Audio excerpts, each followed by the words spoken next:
Hi, I'm Sandy Schroeck for LBR Educates, and today we're going to be creating a table compote design.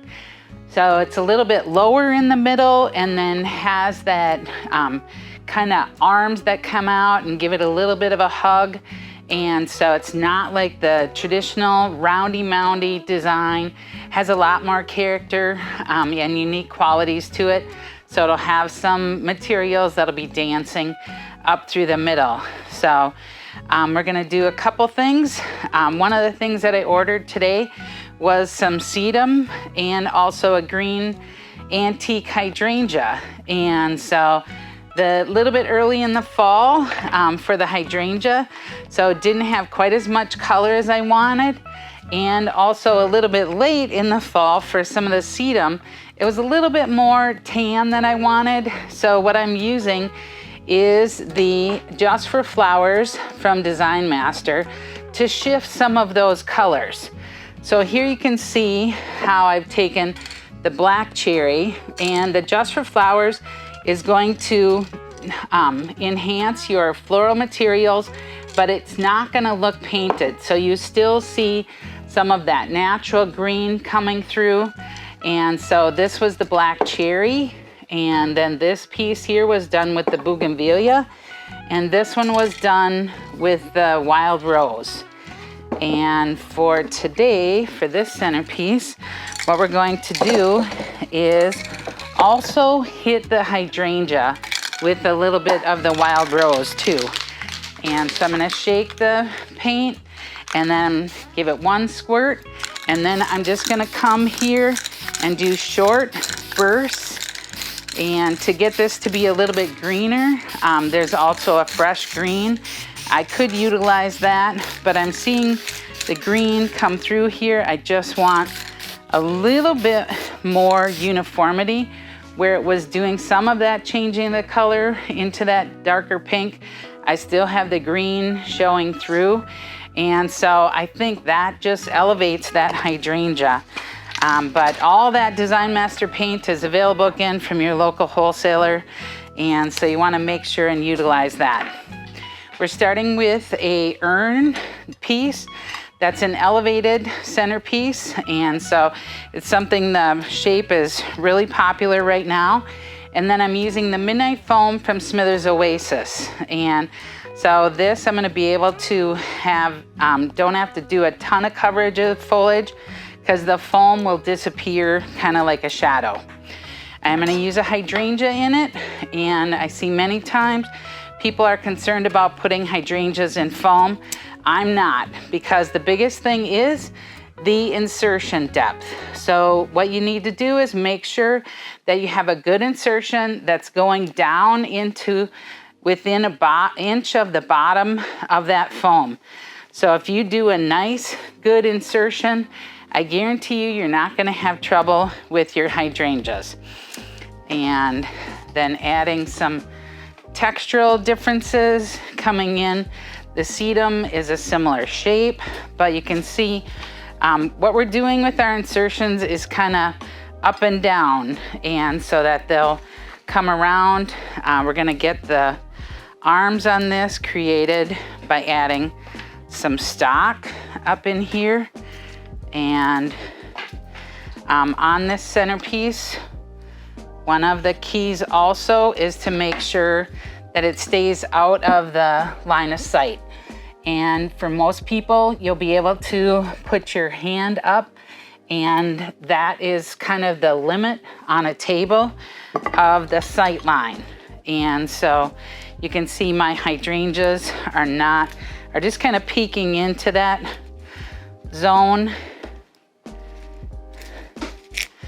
But we're gonna come here, come back and forth, and then I'm gonna add my last two kind of through the middle, and coming forward, and then just come in with some of the roses. And so on here, on event work, we're definitely going to try to get our roses to open up the most that they can. So by just doing a quick spin, you're able to get really a lot more coverage out of those and get those petals really to open up. And same kind of thing where we're doing nice deep insertions into that foam so that that water source is accessible for any of these floral materials.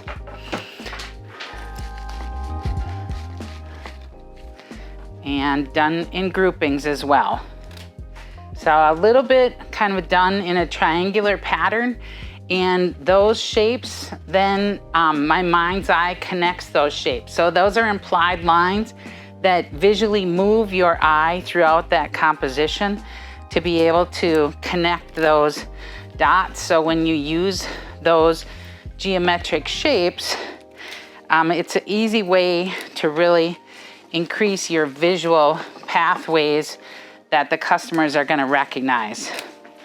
Now here I'm adding in some of the white spray roses that are coming in a little bit more straight out and then just coming into the middle.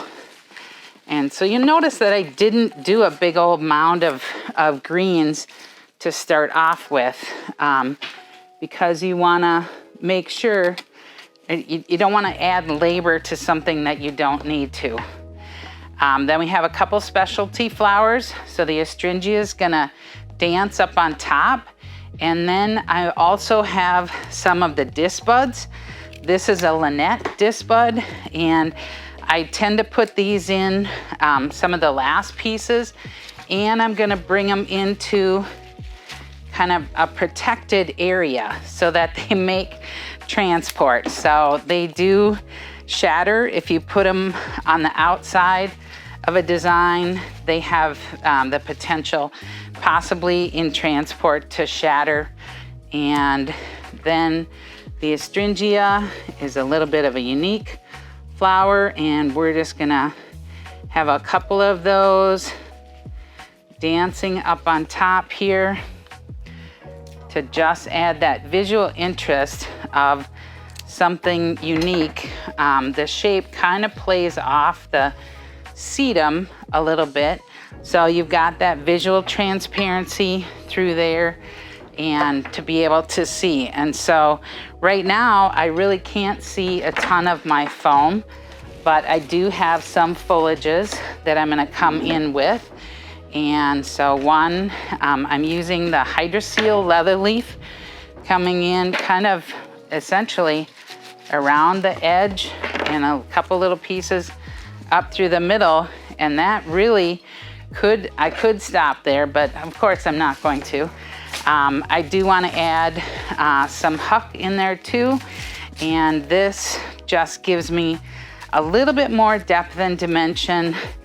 A lot of times on centerpieces, if you can add 2 to 3 types of foliage, it just adds that additional visual interest into your piece and can really elevate it.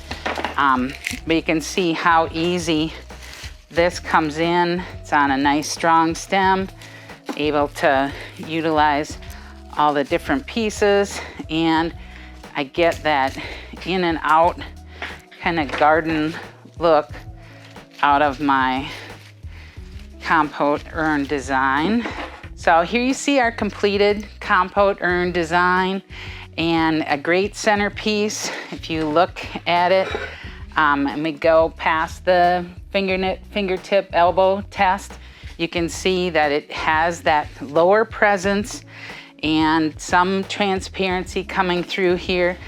Some of the pieces also made so that when you're sitting down, you're seeing the side of the flowers. And so you want to make sure that you're bringing that design down to the edges, down to the table, to make sure that the consumer that sits in front of that to enjoy that throughout the dinner will have a pleasant view. So I'm Sandy Schroeck for LBR Educates, and I hope that I inspired you to create some fabulous florals.